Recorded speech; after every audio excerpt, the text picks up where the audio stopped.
You ask Tiger to solve. This deals with linear equations with one unknown. The final result is y equals 3/2.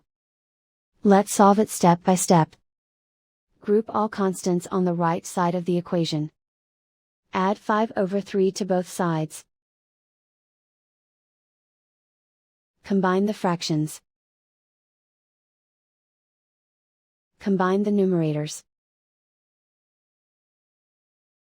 Reduce the zero numerator.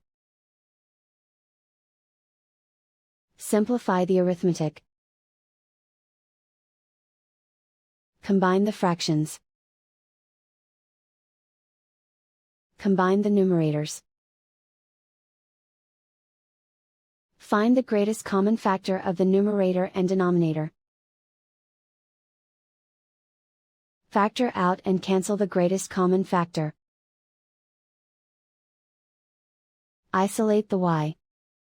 Divide both sides by 2. Simplify the fraction. And so the final result is y equals 3/2.